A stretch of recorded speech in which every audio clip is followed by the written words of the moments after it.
Hey everyone, welcome back to my channel. If you're new here, my name is Amanda, and today we are diving into the very exciting world of makeup for beginners. Whether you're just starting out or whether you're just looking to refine your makeup kit, in this video I give you all the details for all the makeup products that you actually need in your personal makeup kit. As a professional makeup artist, I've tried a lot of products, and these are all the product recommendations that I wish someone gave me when I was starting my makeup journey. Everything I mentioned in today's video will be listed down in the description box. Before we get into it, I would love it if you give this video a thumbs up and subscribe to my channel if you haven't already. First and foremost, let's talk about tools. Makeup brushes are the most important investment you can make in your makeup kit, whether that's professional or personal.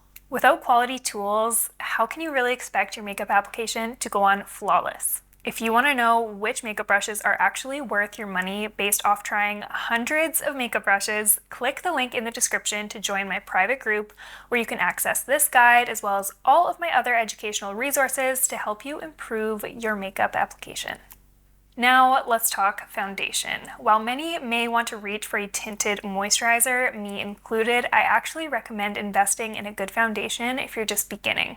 The reason I recommend this is you can actually get a lot of diverse coverage from a foundation. If you want to sheer out the coverage, you can mix in some moisturizer in there. If you want to build it up, you can build it up to more of a full coverage. And honestly, the best foundation I can recommend is the Armani Luminous Silk Foundation.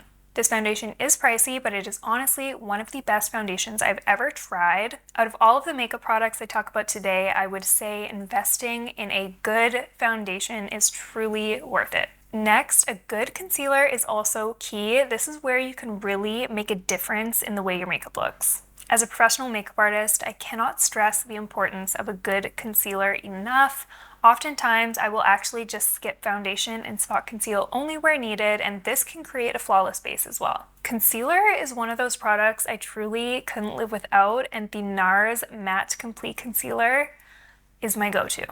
What I love about it is how versatile the consistency is. It is amazing under the eyes, but it is also so good for covering blemishes and spot concealing. I call this my magic eraser, and I will say a little bit goes a long ways. However, I find this concealer is very hard to look cakey. It just covers and looks natural. A drugstore concealer favorite of mine is the Maybelline Superstay Concealer. I like to use this all over the face as well. For powder, especially for beginners, I do recommend a pressed powder solely for ease of use. The Charlotte Tilbury Airbrush Flawless Setting Powder is fantastic for a matte, flawless finish. The main thing you're going to want in a setting powder is a mattifying effect, and I also recommend a translucent coverage. I would stay away from anything too heavy in terms of coverage. Setting powder is going to be your best friend for touch-ups throughout the day so that you don't get too oily or shiny. When it comes to blush, the choice between powder or cream is honestly up to personal preference. However, I'm going to talk about both today. Both formulas have their unique benefits, and you can choose which one would work best for you based on your skin type or the desired look you're trying to achieve. If you are torn between cream and powder, why not have both? This Patrick Ta blush duo is really great for that. This product comes with a cream blush as well as a powder blush, and they layer beautifully on top of one another to give you that stunning rosy cheek.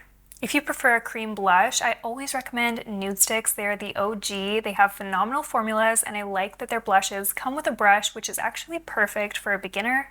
I would say cream blushes are especially good for those with mature skin or even dry skin because they blend beautifully into the skin and they don't cling to any dry patches or accentuate any fine lines. Cream blushes are really easy to build up and blend, which is perfect if you are just beginning to learn how to apply makeup. They're also really versatile in terms of application. You can apply them with a finger, a brush, or a sponge, whatever you want. On the other hand, powder blushes can be really good for those of you who have oily skin or maybe even combination skin. The powder formula can actually absorb excess oil, allowing for a longer wear time. Typically, I use them if I'm going for more of a matte look or if I'm really building up the cheek, as you can layer them really easily. Powder blushes I usually use if I'm going for a matte look, and they're really easy to layer if you want more intense color payoff. They're usually easier to blend and control on top of powdered skin. However, I also use them to set my cream blushes as well. I've been really loving the Give powder blush duos and also the ColourPop pressed powder blushes. They are so good for a budget-friendly option, and they have so many colors to choose from on the website. Let's talk about cream bronzer, and I actually recommend one in particular. I recommend the Say Sunmelt Cream Bronzers, particularly for their ease of use. I do recommend cream over powder in this instance just because it blends so much more naturally into the skin, giving it a more subtle but realistic look. For beginners, I actually recommend you start with a bronzer shade a little bit lighter than you think you might need. This is just going to make the experience a lot more forgiving for you. I'm sure we've all seen what it looks like when someone is wearing a bronzer that is too dark, so obviously we want to avoid that. And especially if you're a beginner, it's a lot easier to build up a color than to go in with something right off the bat that's too dark. Moving on to eyeshadow, I do feel like this step can really express your personal style. Since I'm more of a natural girl, I do really love the Makeup by Mario Master Mattes palette. It truly has everything I personally need in a palette. However, if you want some shimmers in there or if you want to experiment with more color, I really recommend you go and check out the ColourPop website. They have so many different eyeshadow palettes and they're affordable and they blend beautifully. Of course, it's one less product to invest in when you're starting out, but there's actually a reason why I recommend eyeshadow as liner. It is way more forgiving and easier to fix your mistakes, especially if you're just a beginner. Using liquid liner can be really frustrating if you're just starting, and this method is actually a really good way to develop your skills before graduating to that next level that is liquid liner. The best way to apply eyeshadow as liner is to use a precise angled brush and to just stamp whatever shade you want to use along your lash line, extending it out into a winged liner. You can keep this subtle or use a more intense color like black for a more intense look. Okay, now mascara is a game changer in anyone's makeup routine. This is really that one product that can make a huge difference in the overall makeup look in just one step. For lengthening, either the L'Oreal Telescopic Mascara or the Lancome Lash Idole Mascara are both really great options. The Lancome Lash Idole is one of my personal favorites. If you're after volume, Rare Beauty's mascara offers a really full, voluminous effect. And my personal favorite way to apply mascara is to start at the base, really wiggle the brush in there, and then lift and lengthen to the tip, applying an even coat of mascara.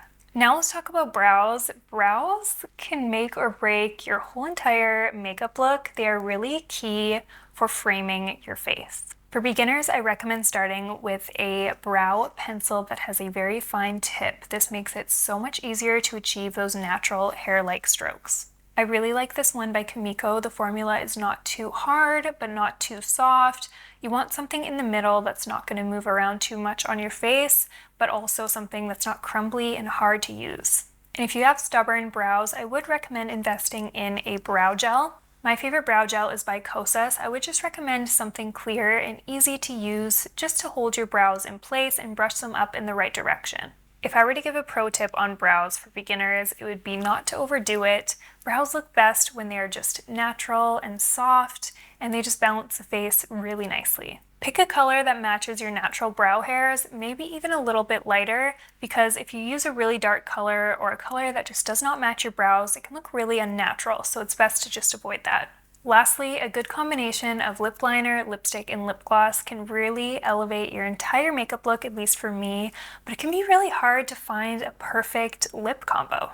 Lip liners are essential for me. They can really help define the lips and add the illusion of volume, but they also prevent your lipstick from bleeding. MAC Whirl is my personal favorite lip liner. I actually find it very versatile, but a good drugstore option is any lip liner from NYX. These are wonderful. They have a wide range of colors. Some other lip liners that I absolutely love are the Artis color pencils from Makeup Forever. I'm going to put on the screen some of my favorite shades of lip liners for different skin tones for you to look at.